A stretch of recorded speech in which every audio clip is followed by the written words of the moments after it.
Acid fast bacteria और TB tuberculosis को समझने के लिए हमारे वीडियो में आपका स्वागत है। टीबी या क्षय रोग एक गंभीर संक्रामक बीमारी है जो मुख्य रूप से फेफड़ों को प्रभावित करती है। यह माइकोबैक्टीरियम ट्यूबरकुलोसिस नामक बैक्टीरिया के कारण होता है। ये बैक्टीरिया खास होते हैं क्योंकि ये एसिड फास्ट होते हैं, मतलब ये एसिड से ट्रीट करने पर भी कुछ रंगों को पकड़े रहते हैं। ये विशेषता एसिड फास्ट बैक्टीरिया या एएफबी स्टेन को टीबी के निदान में एक महत्वपूर्ण उपकरण बनाती है। एएफबी स्टेन रोगी के नमूनों में एसिड फास्ट बैक्टीरिया की उपस्थिति की पहचान करने में मदद करता है। यह परीक्षण टीबी के शीघ्र निदान और समय पर इलाज के लिए महत्वपूर्ण है।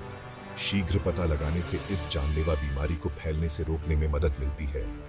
एएफबी स्टेन दुनिया भर में टीबी निदान की आधारशिला बना हुआ है। आइए चर्चा करते हैं कि एसिड फास्ट बैक्टीरिया स्टेन की तैयारी कैसे करें। एएफबी स्टेन शुरू करने से पहले सभी आवश्यक सामग्री इकट्ठा करें।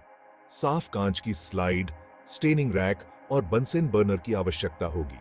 अभिकर्मकों में कार्बोलफ्यूटसिन स्टेन, एसिड अल्कोहल डेकोलोराइजर और मेथिलिन ब्लू काउंटर स्टेन शामिल है।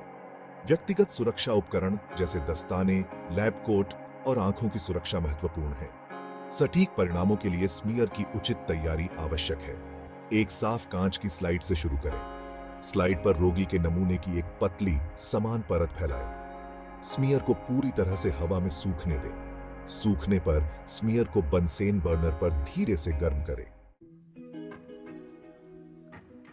अब आइए स्टेप बाय स्टेप स्टेनिंग प्रक्रिया, step by step staining procedure से गुजरते हैं। सबसे पहले फिक्स्ड स्मीयर को कार्बोलफ्यूटसिन से भरें। स्लाइड को बंसेन बर्नर पर धीरे से गर्म करें।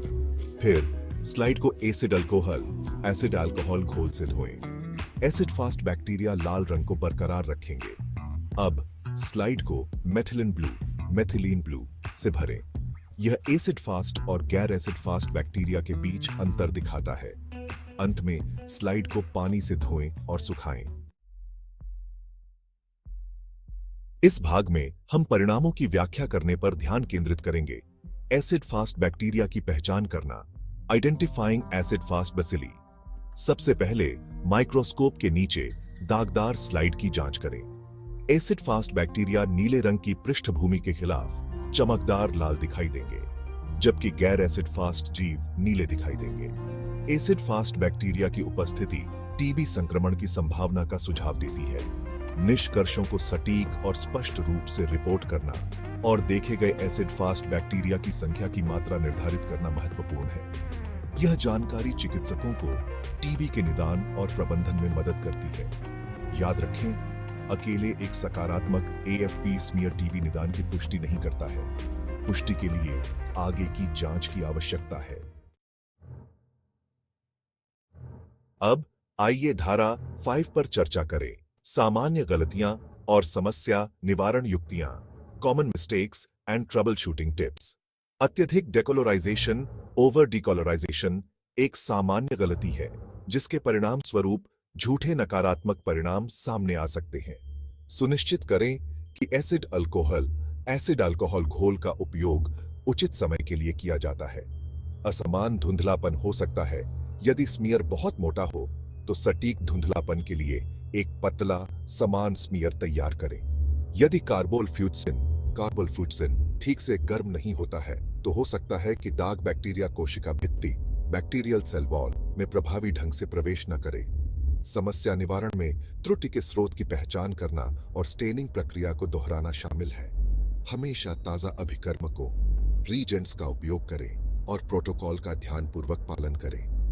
यदि समस्याएं बनी रहती हैं तो सहायता के लिए अनुभवी प्रयोगशाला कर्मियों से परामर्श लें।